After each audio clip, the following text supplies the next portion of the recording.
بسم اللہ الرحمن الرحیم۔ اب اس کا نصاب کیا ہے، توجہ سے سن لیجئے۔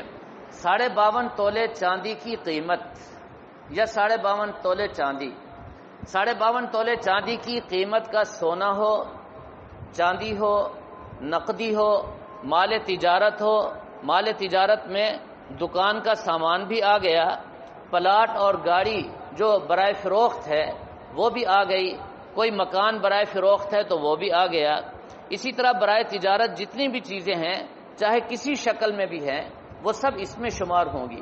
اور 5ویں چیز ہے زائد الضرورت مال، زائد الضرورت سامان، گھر کا وہ سامان جو سال بھر ایک مرتبہ بھی استعمال نہیں ہوا، مثلا برتن ہے پورا سال رکھے ہوئے، کپڑے ہیں سلے ہوئے ہیں بے شک لیکن پورا سال ان کو استعمال کرنے کی نوبت نہیں آتی۔ خواتین بڑے قیمتی لباس ہوتے ہیں ان کے، 1 لاکھ روپے کا 1.5 لاکھ روپے کا سوٹ ہے رکھا ہوا ہے، سال بھر استعمال نہیں ہوتا تو وہ بھی زائد ضرورت۔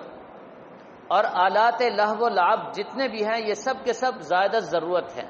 مثلا گھر میں LCD لگی ہوئی ہے، گھروں میں پتہ نہیں کتنے آلات لہو و لعب بچوں کے کھیل کود کے لیے رکھ دیے جاتے ہیں، آج مہنگی مہنگی گیمیں ہیں، وہ سب فضولیات میں ہیں، اس میں فساد زیادہ ہے، خیر کا پہلو بہت کم ہے، نہ ہونے کے برابر ہے۔ اور کچھ سامان مل کر 52.5 تولے چاندی کی قیمت جمع ہو جائے تو اس پر قربانی واجب ہے، چاہے گھر کے 4 افراد ہوں 6 افراد ہوں، ہر ایک الگ الگ قربانی کرے گا۔